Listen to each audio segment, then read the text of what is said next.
नमस्कार दोस्तों, स्वागत करते हैं आपका आपके अपने इस यूट्यूब चैनल में। दोस्तों, इस वीडियो में हम लूसेंट से सल्तनत काल से रिलेटेड विजयनगर एवं अन्य प्रांतीय राज्यों के बारे में पढ़ेंगे, जो कि 1206 से 1526 ईस्वी के बीच में था।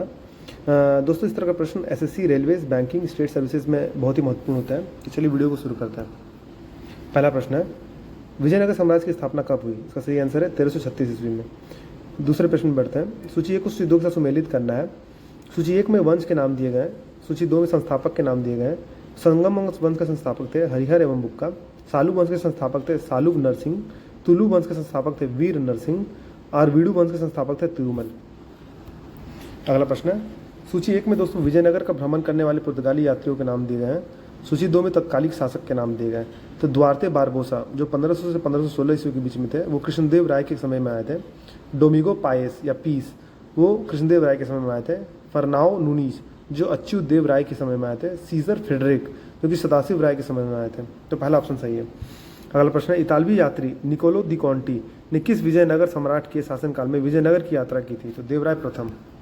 अगला प्रश्न है, फारस के सुल्तान मिर्जा शाहरुख के राजदूत अब्दुल रजाक, जो कि 1443 से 1444 के बीच में थे, ने किस विजयनगर सम्राट के शासनकाल में विजयनगर की यात्रा की? देवराय द्वितीय। कृष्णदेव राय ने निम्नलिखित में से किसके साथ मैत्रीपूर्ण संबंध रखे थे? तो पुर्तगाली। विजयनगर किस नदी के तट पर स्थित है? तो तुंगभद्रा नदी के तट पर स्थित है। बहमनी राज्यों की राजधानी क्या थी? तो गुलबर्गा थी। अगला प्रश्न, विजयनगर के महान साम्राज्य के अवशेष कहाँ पाए जाते हैं? तो हम्पी में पाए जाते हैं। अगला प्रश्न, विजयनगर का प्रथम शासक कौन था जिसने पुर्तगालियों के साथ संधि की थी? तो कृष्णदेव राय। अगला प्रश्न है, किसने बीजापुर में स्थित गोल गुंबज का निर्माण कराया, जो विश्व का दूसरा बड़ा गुंबज है और अपने मरशावी गैलरी यानी विस्परिंग गैलरी के लिए प्रसिद्ध है? तो मोहम्मद आदिल शाह। अगला प्रश्न है, कृष्णदेव राय किसके समकालीन थे? तो बाबर के समकालीन थे। दोस्तों, बाबर ने प्रथम पानीपत की लड़ाई लड़ी थी 1526 ईस्वी में। अगला प्रश्न है, हम्पी, तिरुवनमले, चिदम्बरम, श्रीरंगम, तिरुपति आदि मंदिरों को सामने की ओर बने हुए राज्य गोपुरम का निर्माता कौन था? कृष्णदेव राय था। दोस्तों, इसके पहले प्रश्न में मैंने बताया था कि बाबर ने इब्राहिम लोदी के साथ पानीपत की पहली लड़ाई लड़ी थी 1526 ईस्वी में और मुगल वंश की स्थापना की थी। अगला प्रश्न है, विजयनगर साम्राज्य का पहला राजवंश संगम राजवंश के नाम से जाना जाता है, क्योंकि हरिहर एवं बुक्का के पिता का नाम संगम था। हरिहर एवं बुक्का ने जिस संत के प्रभाव में आकर विजयनगर राज्य की स्थापना की, उसका नाम क्या था? तो उसका नाम था माधव विद्यारण। अगला प्रश्न है, विजयनगर का अपने स्थापना से लेकर पतन तक किस राज्य के साथ संघर्ष चलता रहा? तो बहमनी राज्य के साथ। विजयनगर बहमनी संघर्ष का आरंभ किसके शासनकाल में हुआ था? तो हरिहर एवं बुक्का। कौन सा स्थान विजयनगर साम्राज्य में गलीचा निर्माण के लिए प्रसिद्ध था? तो कालीकट। मीनाक्षी मंदिर कहाँ स्थित है? मदुरई में। विजयनगर साम्राज्य की स्थापना कब हुई थी? 14वीं शताब्दी में। कृष्णदेव राय राजा थे, कहाँ का राजा थे? विजयनगर का राजा थे। चार मीनार का निर्माण किसने करवाया था? कुली कुतुब शाह। गोलकोंडा कहाँ अवस्थित है? तो हैदराबाद में अवस्थित है। अगला प्रश्न है, हम्पी का खुला संग्रहालय किस राज्य में है? तो कर्नाटक राज्य में है। किस संगमवंशी शासक को प्रौढ़ देवराय भी कहा जाता था? तो देवराय द्वितीय। अगला प्रश्न है, बीजापुर का गोल गुंबज किसका मकबरा है? तो मोहम्मद आदिल शाह का। विजयनगर साम्राज्य अपने उद्भव के लिए आभारी है, किसका आभारी है? हरिहर एवं बुक्का का। चार मीनार स्थित है, कहाँ स्थित है? हैदराबाद में। प्रसिद्ध ऐतिहासिक स्थल हम्पी किस जिले में स्थित है? तो बेल्लारी जिले में। बुक्का वन के शासनकाल में मदुरा सल्तनत का विजय विजयनगर साम्राज्य में हुआ। मदुरा विजय का श्रेय किसे जाता है? तो बुक्का वन के पुत्र कंपन या कंप राय को। अगला प्रश्न है, मुस्लिमों को सेना में नियुक्त करने वाला विजयनगर का प्रथम शासक था? तो देवराय प्रथम। निम्नलिखित कौन सा क्षेत्र विजयनगर के शासकों और बहमनी के सुल्तानों के मध्य विवाद का विषय नहीं था? तो वारंगल का क्षेत्र। बाकी तीनों क्षेत्र विवाद का विषय थे। निम्नलिखित में से विजयनगर का राज्य का प्रथम राजवंश कौन सा था? तो संगम राजवंश था।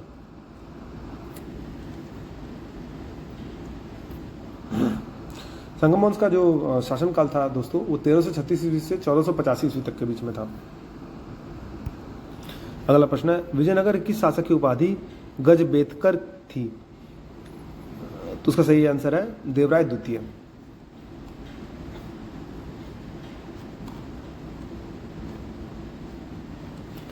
अगला प्रश्न है, विजयनगर किस शासक ने अपनी सेना में मुसलमानों की भर्ती किया, उन्हें जागीर प्रदान की, एक मस्जिद का निर्माण करवाया तथा जो कुरान की एक प्रति अपने राज सिंहासन के सामने रखता था?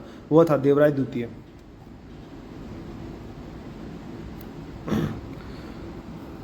विजयनगर के शासक ने बीदर के सुल्तान के रूप में महमूद शाह को पुनर्स्थापित करने के उपलक्ष्य में यवन राज स्थापनाचार्य की उपाधि धारण की? तो कृष्णदेव राय। तो कृष्णदेव राय का जो कार्यकाल था वो 1509 से 1529 ईस्वी के बीच में था। अगला प्रश्न है, किस विजयनगर सम्राट ने उमातुर के विद्रोही सामंत गंगराय का दमन किया? तो कृष्णदेव राय ने। कृष्णदेव राय के शासनकाल में पहली बार विजयनगर और पुर्तगालियों के बीच मैत्री संबंध स्थापित हुआ। इसका परिणाम क्या हुआ?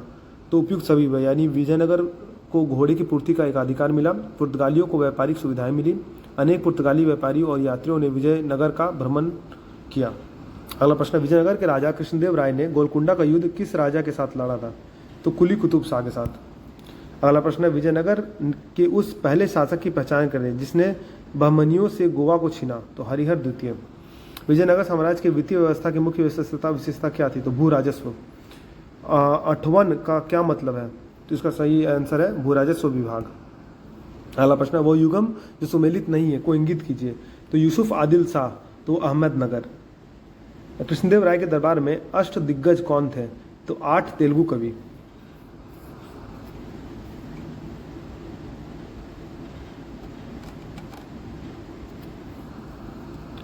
अगला प्रश्न है, सूची को सूची 2 के साथ सुमेलित करना है और नीचे दिए गए कूट का सही उत्तर ढूंढना है। तो राजवंश के नाम दिए गए और राज्य के नाम दिए गए। तो आदिल शाही जो थे वो बीजापुर के थे, बीजापुर राज के राजवंश थे, और कुतुब शाही जो थे वो गोलकुंडा के थे, और निजाम शाही थे वो अहमदनगर के थे, और इमाद शाही थे वो बरार के थे। शर्की सुल्तानों के शासनकाल में निम्न स्थानों में से किसे पूर्व का शिराज या शिराजे हिंद कहा था? तो जौनपुर को। अगला प्रश्न है, कलहन की राज तरंगिनी जिसे सही अर्थों में पहला ऐतिहासिक ग्रंथ होने का गौरव प्राप्त है वो किसने आगे बढ़ाया? तो जौनराज एवं श्रीवर ने। अपनी मधुरा विजय या वीर कंपराय चरित्र कृति में अपने पति के विजय के अभियानों का वर्णन करने वाली कवियत्री थी? तो गंगा देवी थी। बहमनी राज की स्थापना की थी किसने की थी? अलाउद्दीन हसन बहमन शाह या हसन गंगू ने। अगला प्रश्न है, वैदिक ग्रंथों के प्रसिद्ध भाष्यकार सायन निम्न में से किस एक काल में सक्रिय थे? तो विजयनगर राजकाल में। 1565 ईस्वी में कौन सा प्रसिद्ध युद्ध हुआ? तो तालीकोटा का युद्ध। अगला प्रश्न है, कश्मीर का शासक जो कश्मीर का अकबर के नाम से जाना जाता है वह है जैनुल आबिदीनी। अगला प्रश्न है, कृष्णदेव राय ने अमुक्त माल्यद काव्य की रचना किस भाषा में की? तो तेलुगु में की। कृष्णदेव राय का राजकवि था तो कौन था?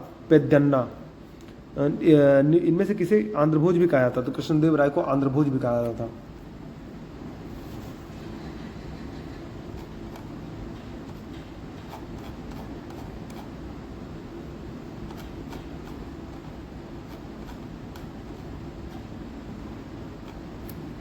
अगला प्रश्न है, विजयनगर के किस शासक को आंध्र पितामह भी कहा जाता था? तो कृष्णदेव राय को। किसका शासनकाल तेलुगु साहित्य का क्लासिकी युग माना जाता है? तो कृष्णदेव राय। सूची 1 को सूची 2 के साथ सम्मिलित करना दोस्तों। सूची 1 में पुस्तक का नाम है, सूची 2 में लेखक के नाम है। तो मनुचरितम पुस्तक, उसके लेखक थे अल्लासनी पेद्दन्ना। परिजात अपहरणम वो किसके थे? तो नंदी तिमैया। पांडुरंग महामत्य वो थे तेनाली रमन रामकृष्ण। अमुक्त माल्यद वो थे कृष्णदेव राय। अगला प्रश्न, कृष्णदेव राय ने निम्नलिखित में से किसका निर्माण नहीं करवाया? तो मीनाक्षी मंदिर का निर्माण नहीं करवाया। किस पुस्तक में कृष्णदेव राय अपनाए गए राजनीतिक प्रशासनिक सिद्धांतों का वर्णन मिलता है? तो अमुक्त माल्यद में। विजयनगर के किस शासक ने विवाह कर जैसे अलोकप्रिय करों को समाप्त कर दिया था? तो कृष्णदेव राय ने। अहमदनगर के निजाम शाही वंश का अंत कैसे हुआ? तो अहमदनगर को मुगल साम्राज्य में मिलाकर हुसैन शाह को आजीवन कारावास दिया गया। जब राजा वोडियार ने मैसूर राज्य की स्थापना की तब विजयनगर साम्राज्य का शासक कौन था? तो वो था वेंकट द्वितीय। निम्नलिखित मुस्लिम शासकों में से किस एक को उनकी धर्मनिरपेक्षता में आस्था के कारण उसे मुस्लिम प्रजा का जगत गुरु कहकर बुलाती थी? तो इब्राहिम आदिल शाह। तुलु वंश के अंतिम शासक सदाशिव राय के समय में वास्तविक सत्ता किसके हाथ में थी? तो राम राय या राम राजा में। भारतीय इतिहास के सर्वाधिक विनाशकारी युद्धों में से एक राक्षस तंगड़ी का युद्ध, तालीकोटा का युद्ध, बहमनी हट्टी का युद्ध 23 जनवरी 1565 के समय विजयनगर साम्राज्य का शासक कौन था? तो सदाशिव राय।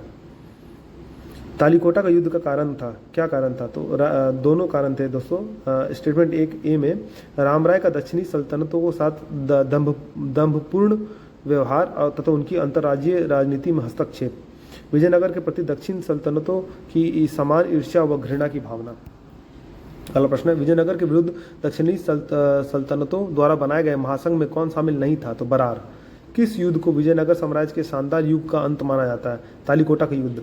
किस यात्री ने तालीकोटा युद्ध 1565 के बाद विजयनगर साम्राज्य का भ्रमण किया तथा इस राजकीय नगर के विनष्ट वैभव पर टिप्पणी की? तो सीजर फ्रेडरिक। अगला प्रश्न है, विट्ठल स्वामी का मंदिर किस देवता को समर्पित मंदिर है? तो विट्ठल के रूप में विष्णु को। किस मंदिर की भीतरी दीवारों पर रामायण के दृश्य उत्कीर्ण किए गए? तो हजार राम स्वामी मंदिर। मदुरा का मीनाक्षी मंदिर का निर्माण करवाया था? किसने करवाया था? मदुरा के नायकों ने। अगला प्रश्न है, शैवों का अजंता किसे कहा जाता है? तो लिपाक्षी को। सूची 1 को सूची 2 के साथ सुमेलित करना है। सूची 1 में बड़वा क्या था? तो उत्तर भारत से आकर दक्षिण भारत में बसने वाले लोग थे।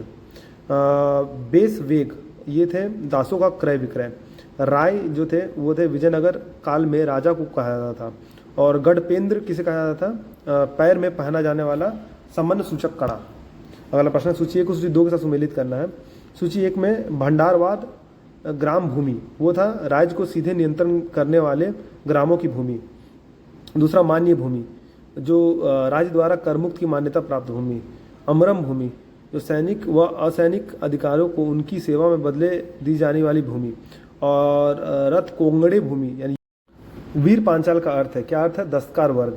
इनमें से कौन सुमेलित नहीं है? मान्य भूमि या राज्य के सीधे नियंत्रण वाले ग्रामों की भूमि, ये सुमेलित नहीं है। मराठा कालीन पेशवा के समतुल्य विजयनगर का केंद्रीय प्रशासनिक पद था, क्या था? तो प्रधानी या महाप्रधानी। अगला प्रश्न, सूची 1 को सूची 2 के साथ सुमेलित करना है।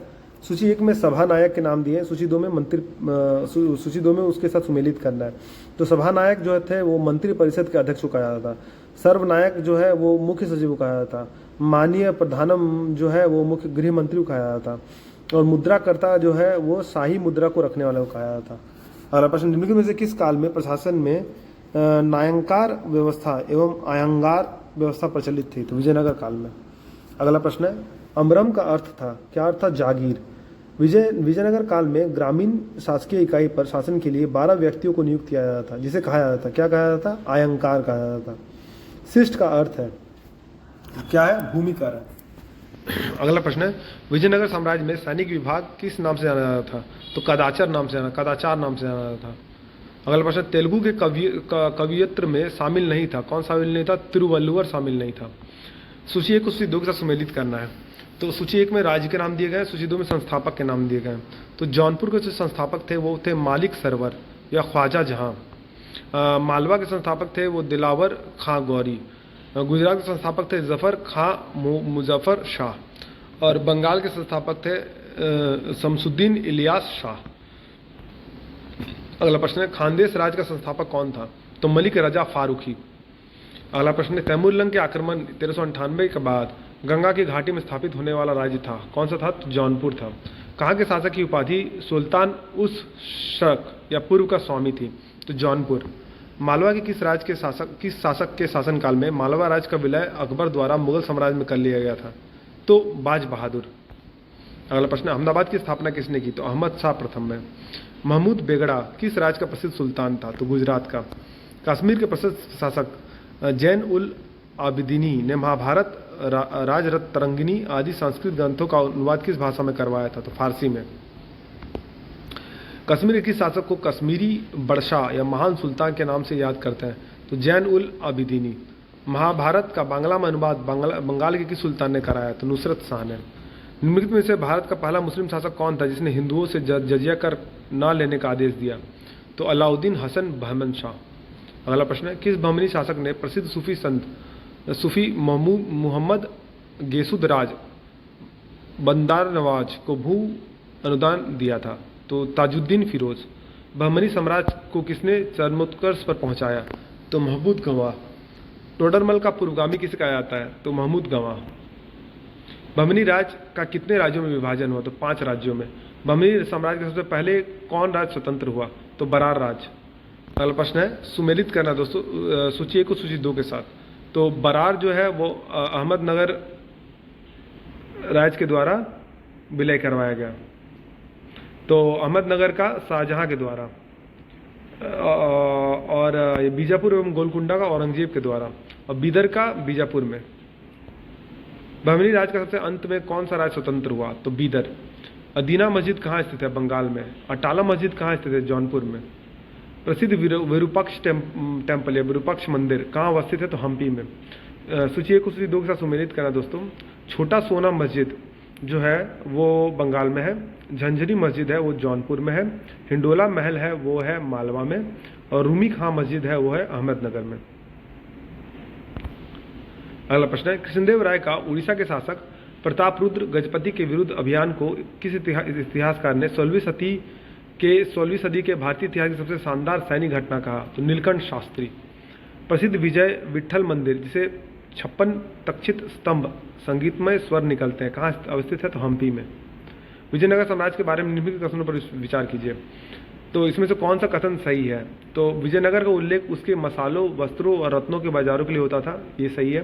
कृष्णदेव राय का शासन साम्राज्यिक संरचना के अंदर के तनावों से विशेषित था, ये भी सही है। अमर नायक सैन्य कमांडर होते थे जिन्हें रायों के द्वारा शासनार्थ क्षेत्र दिए जाते थे, तो ये भी सही है। तो तीनों आंसर सही है दोस्तों। अगला प्रश्न, निम्नलिखित में कौन महाभारत के तेलुगु अनुवादों के लिए विख्यात है? निशिदेव कुटुंब में सही उत्तर चुनिए। तो केवल 3 और 4 यानी नान्याय और तिक्कन। दोस्तों अगर आपको ये वीडियो पसंद आया तो वीडियो को लाइक कीजिए, चैनल को फॉलो कीजिए, चैनल को सब्सक्राइब कीजिए और बेल नोटिफिकेशन को प्रेस कीजिए ताकि इसी तरह के इंपॉर्टेंट अपडेट्स मैं आपके साथ शेयर करता रहूँ।